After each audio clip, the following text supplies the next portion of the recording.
Hello mga guys, so this is me, Herlin. So, first time ko lang guys mag-vlog, so malas naman ang vlog natin kasi nagaulan-ulan pa.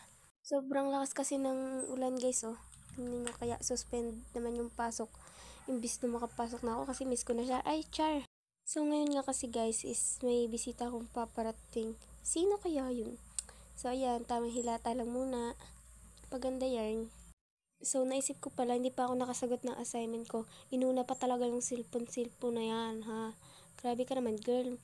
Mag-iilang araw na hindi ka pa nakasagot ng assignment mo. Ay, ayun nga pala si Miss Cindy, nakicharge na naman ang kanyang cellphone. So, ayun, naisip ko talaga magsagot ng assignment eh. Alam mo, nabubulol na ako ngayon kasi hindi ko alam kung anong sasabihin ko. May sipon pa ako partida yan. So, ayan, bakit kaya hindi ko, ay, may Pilipino pa pala ako guys. Inuna ko lang talaga yung math kasi yun yung first subject namin sa umaga. So, nakikita nyo naman siguro yan yung aklat na yan sa AP. Nag-quiz kami nakaraan, be. Alam kong bagsak ako doon kasi hindi ako nakapag-review.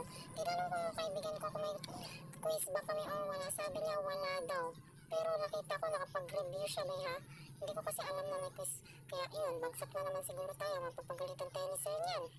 So ayan, nagsuklay nga pala ako kasi alam nga naman pangit tayo sa vlog, no. So ang labo pala ng camera ko guys, ha. Nakikita nyo naman. So magsagot ka natin, huwag ka dyan pakit ng pakit, ha.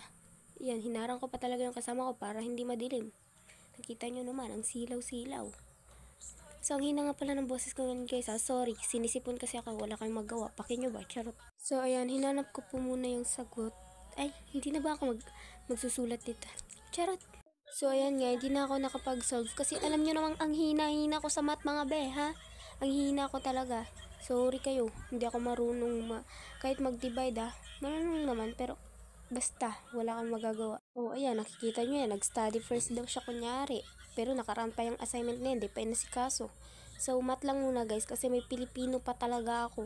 Hindi ko masabay kasi wala lang, gusto ko lang. Yung mga klase ko nga, nakasagot na, ako na lang yung hindi kasi ang tamad, puro cellphone sa maghapon. So ayan, matatagal nga siguro tayo dyan matapos sa sagot kasi nga hinahanap ko pa yung ano. So yung isa pala, hindi ko pa sinagutan yung puro check lang yun dyan. Check lang yung sagot, mahirap pa gawin, ha?